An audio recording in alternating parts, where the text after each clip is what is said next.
नमस्कार, मैं डॉक्टर वीना चंगानी।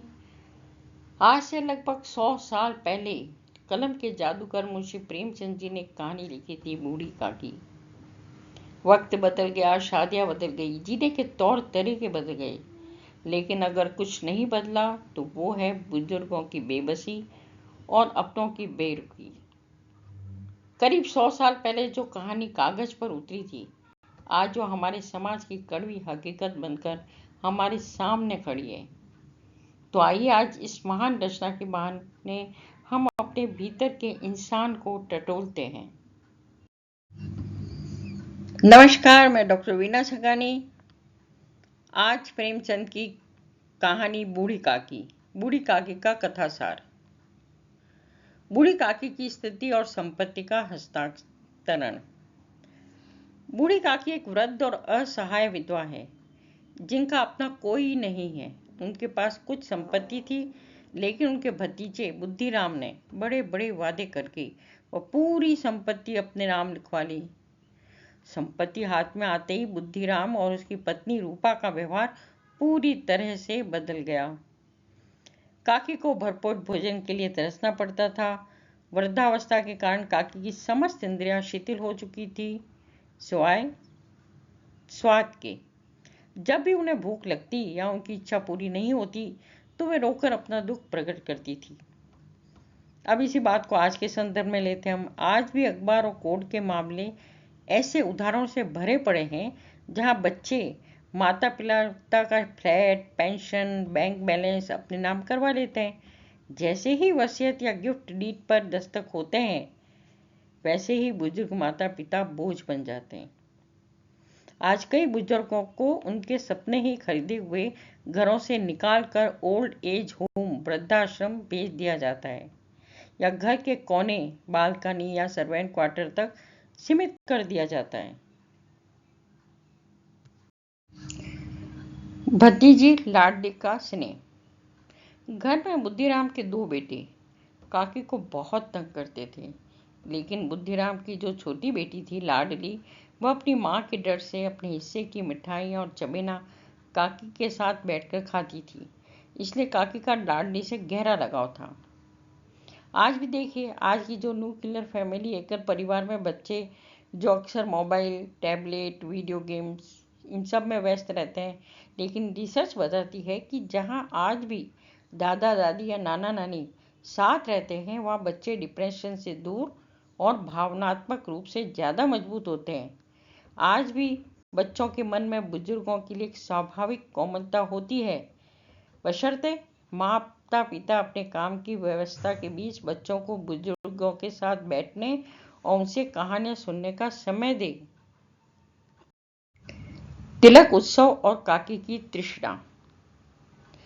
एक दिन बुद्धिराम के बड़े बेटे का तिलक था। घर में उत्सव का माहौल था, पुड़ियाँ छन रही थी और मेहमानों के लिए तरह तरह के पकवान बन रहे थे। काकी अपनी कोठरी में बैठी कड़ाहे से उठने वाली सुहावनी महक से व्याकुल हो रही थी। उनसे रहा नहीं गया और वह रेंगती हुई कड़ाहे के पास जा बैठी। यह देखकर रूपा आपे से बाहर हो गई। उसने काकी को झिड़कते हुए बहुत बुरा भला कहा। अपमानित होकर काकी रोती हुई अपनी कोठरी में लौट गई। अब देखिए, आज का संदर्भ भी वैसा ही है। आज हम शादियों, प्री वेडिंग शूट्स और पार्टियों में लाखों करोड़ों रुपए पानी की तरह बहा देते हैं। कैटरिंग में 100 तरह के व्यंजन होते हैं, लेकिन उसी घर के किसी कमरे में बीमार बुजुर्ग माँ बाप अकेले दवाइयों के सहारे पड़े होते हैं। समाज में अपनी नाक ऊंची रखने के लिए स्टेटस बाहर वालों पर खूब खर्च किया जाता है, लेकिन घर के बुजुर्गों की बुनियादी जरूरतों जैसे अच्छी मेडिकल केयर या पौष्टिक खाना को फालतू का खर्च मान लिया जाता है। मेहमानों का भोजन और काकी का अपमान। रात में जब मेहमान भोजन करने लगे तो काकी उत्सुकतावश फिर से रेंगती हुई पतलों के पास जा पहुंची। इस बार बुद्धिराम ने आओ देखा न ताओ काकी को बड़ी निष्ठुरता से पकड़ा और घसीटते हुए ले जाकर अंधेरी कोठरी में पटक दिया।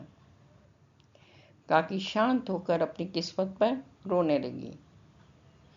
आज के संदर्भ में आज लोग फेसबुक, इंस्टाग्राम पर हैप्पी फैमिली की तस्वीरें डालते हैं, पैर छूते हुए रील बनाते हैं, लेकिन असल जिंदगी में माता पिता से बात करने के लिए उनके पास 5 मिनट का समय भी नहीं होता। आधुनिक समाज बुजुर्गों को शारीरिक रूप से भले न घसीटे, लेकिन मानसिक रूप से उन्हें डिजिटल आइसोलेशन, अकेलेपन में धकेल देता है, जहाँ वे अपने ही घर में अवांछित, अनवांटेड महसूस करते हैं। लाडली का त्याग और झूठी पतलें। सभी मेहमानों और घर के लोगों ने भोजन कर लिया, लेकिन काकी को कोई खाना देना भूल गया या जानबूझकर नहीं दिया, जो भी हो। लाडली का मन अपनी काकी के लिए कचोट रहा था। उसने अपने हिस्से की पुड़िया एक पिटारी में छिपा कर रख ली थी। रात के 11 बजे जब सब सो गए तो लाडली काकी के पास गई और उन्हें पुड़िया दी। पुड़िया बहुत कम थी, जिससे काकी की भूख शांत नहीं हुई। भूख से व्याकुल काकी ने लाडली से कहा कि वह उन्हें उस स्थान पर ले चले जहाँ मेहमानों ने भोजन किया था। लाडली उन्हें वहां ले गई और आधी रात के सन्नाटे में बूढ़ी काकी झूठे पत्तलों से पुड़ियों के टुकड़े बटोर बटोर कर खाने लगी। अब आज के संदर्भ में इस बात को उठाएं। यह आज के दौर का सबसे बड़ा कड़वा सच है। कई बार बड़े बड़े आलीशान अपार्टमेंट्स में बच्चों के पास खुद के ऑर्डर किए हुए पिज्जा, बर्गर के लिए पैसे होते हैं, लेकिन वृद्ध माता पिता को नौकरों या काम वाली बाई के भरोसे छोड़ दिया जाता है। बाई ने जो रूखा सूखा बना दिया, उन्हें वही खाना पड़ता है। कई बार तो बीमारी या कमजोरी की हालत में बुजुर्गों को समय पर खाना भी नसीब नहीं होता, जो आज के समय की झूठी पत्तल जैसा ही विभत्स रूप है। रूपा का पश्चाताप और हृदय परिवर्तन। उसी समय अचानक रूपा की आंखें खुली। उसने देखा कि लाडली वहां खड़ी है और बूढ़ी काकी झूठे पत्तलों भोजन चुनकर खा रही है। यह दृश्य देखकर रूपा की आत्मा कांप उठी। उसे अपनी निष्ठुरता, अधर्म पर गहरा पश्चाताप हुआ। उसे लगा कि उसके घर से वे आज ऐश कर रहे हैं, उसी को वे जूठन खाने पर मजबूर कर रहे हैं। रूपा ने तुरंत भगवान से अपने इस पाप की क्षमा मांगी और भागकर रसोई में गई और थाली में स्वादिष्ट पकवान सजाकर काकी के सामने ले आई। उसने काकी के पैर पकड़कर रोते हुए कहा, काकी, मुझसे बड़ी भूल हुई, मुझे क्षमा कर दो। अब आज के संदर्भ में देखें इसको। आज के दौर में इंसान का दिल इतनी आसानी से नहीं पिघलता, लेकिन आज सरकार को बुजुर्गों की सुरक्षा के लिए माता पिता और वरिष्ठ नागरिकों का भरण पोषण कानून बनाना पड़ा है। आज अगर बच्चे रूपा की तरह खुद अपनी गलती महसूस नहीं सुधारते, तो बुजुर्गों को कानूनी रास्ता अपनाना पड़ता है, जिससे वे अपनी संपत्ति वापस ले सकें।